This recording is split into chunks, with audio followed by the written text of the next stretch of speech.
এখন দুপুর ৬টা বেজে ৮৫ মিনিট। সময় হলো এফটিভির ফাটাফাটি সংবাদের। শুরুতেই মদনবিড়ি সংবাদ শিরোনাম। ভোগে সুখ নাই, ত্যাগেই প্রকৃত সুখ, রমনার পাবলিক টয়লেট উদ্বোধনকালে বললেন ঢাকা সিটি মেয়র খেচর আলী। সিলেটের নাইকান্দি সড়কে ঠেলাগাড়ি ও রেলগাড়ির মধ্যে মুখোমুখি সংঘর্ষ, নিহত ৫ মশা।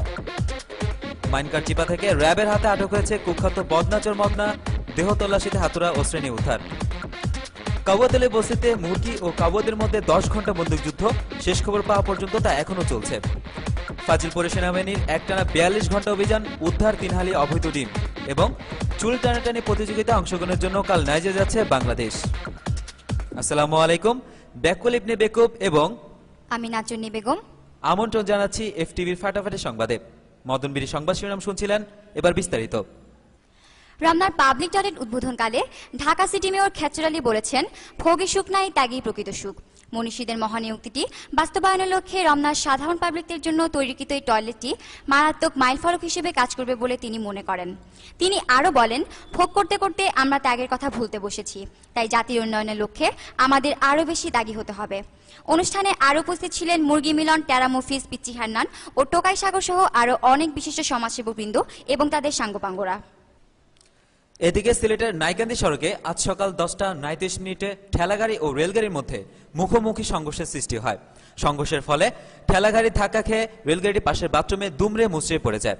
এতে নিহত হয় ৫ ডেঙ্গু মশা। গোপন সূত্রে জানা যায়, তারা সেখানে বসে মদ খাচ্ছিল ও জুয়া খেলছিল। ওই অবস্থায় রেলগাড়িটি তাদের গায়ের উপর পড়লে তারা তাৎক্ষণিক নিহত হয়। বহু প্রতীক্ষিত ও স্বনামধন্য বদনাচর মদনা অনেক অপেক্ষার পর গতকাল কাকডাকা ভোরে মাইনকাচিপার 420 নম্বর বাড়ির বদনা চুরিকালে র্যাব 10-এর একটি দল তাকে হাতে নাতে গ্রেফতার করে। এ সময় তার দেহ তল্লাশি করে জিঞ্জিরার বিশেষ প্রযুক্তিতে তৈরি একটি হাতুড়া ও ছেনি উদ্ধার করে র্যাব। মাইনকাচিপায় কর্মরত পুলিশ সাদেক জানান, মদনার বিরুদ্ধে অন্তত 100টি বদনা চুরির মামলা রয়েছে।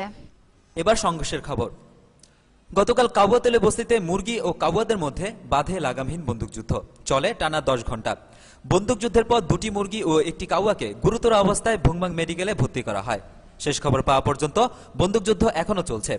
ঘটনা সূত্রে জানা যায়, উপর থেকে একটি বখেটে কাউয়া একটি সুন্দরী মুরগিকে চোখ মারলে এই সংঘর্ষের সৃষ্টি হয়।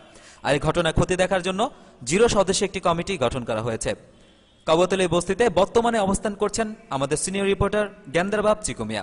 বন্দুকযুদ্ধের সর্বশেষ অবস্থা জানতে আমরা এখন সরাসরি টেলিফোনের মাধ্যমে চলে যাচ্ছি তার কাছে। জ্ঞানদারবাব, আপনি কি আমাকে শুনতে পাচ্ছেন?